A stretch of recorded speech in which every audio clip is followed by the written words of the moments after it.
Okay, so I just wanted to put together kind of a quick little video about how I use Camtasia, since I know there's a couple people out there that are trying to figure out how to do videos for their classes. Everyone at Sac State that's a staff or faculty gets free access to Camtasia.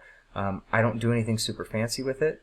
I'm sure there's better ways to do things, but I thought I would just share kind of my workflow. And so when you have it opened up here, you're actually able to record a variety of different screens all at once and videos all at once. And then we can then go and manipulate later. And so here you're going to see a red circle next to this record icon. It has a white square right now because I'm actively recording. But let's go ahead and click that and I'll walk you through some of the options. So when you go ahead and hit that record button, it brings up this kind of option here. Now this is a screen grab because I can't do my recording settings while recording, so that's why you're not seeing anything moving. Normally you would see me moving live as it's letting me pick. From left to right, these are kind of your options that you can set. You can turn on and off any one of these. This one on the left is what screen you want to kind of be able to overlay. So here I've got the monitor that you see in the background selected. This is my external monitor. I keep it kind of pretty bare bones and empty except what I'm going to be presenting on. Then you can select what your video feed is going to be. This is typically going to be a webcam, whether it's in your laptop or an external one.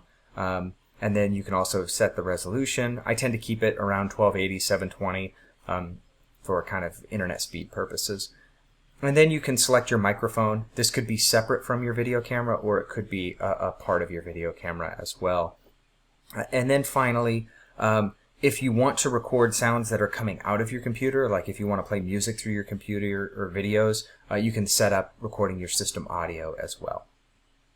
Okay, so we just finished recording a lecture, and I want to show you how to edit it. So once you've gone back, stopped your recording, and want to actually edit that video, all of your videos you've recorded will be under this Media tab here, and you can just click and drag them down into your working tab kind of area. And so now we see it here. We can kind of zoom in, zoom out. We can see kind of the audio. Remember just a few minutes ago I mentioned a pause a long time between slides, so we can kind of see here was one take for a slide, and then we can see another take right here. We'll cut that out here in a little bit. I just want to go over just a kind of couple quick things to kind of help make your video a little bit better. If we hit play. Okay, so I'm just going to do a real quick example. You can hear that I've got that loud fan going in the background. I'm going to turn it off on my regular video that I'm taking right now. And we can get rid of those background sounds by going to audio effects and clicking and dragging noise removal over that clip. So let's hit play again. Okay, so I'm just going to do a real quick example. Okay, so that fan sounds very much muted or if not gone for the most part. So that's one kind of nice, quick and easy thing you can do. The other thing I like to do, before I really get too far gone, is edit kind of how I want to drape over the different elements. So right now we've got two things, right? We've got me, this little video, and we've got my desktop background that I'm working on. And so let's move to where our video actually looks like it's going to look for the bulk of the video, and let's just kind of work on the layout a little bit. We don't have any borders to worry about, anything like that. That all looks good to me. I don't necessarily like myself being so small. So we can go ahead and enlarge ourselves. Maybe I want to be in the upper right. Maybe I want to be in the lower right. I also probably need to move my mic a little further over, but we can hit this crop tool, and we can also kind of constrain the shape of our video too as well.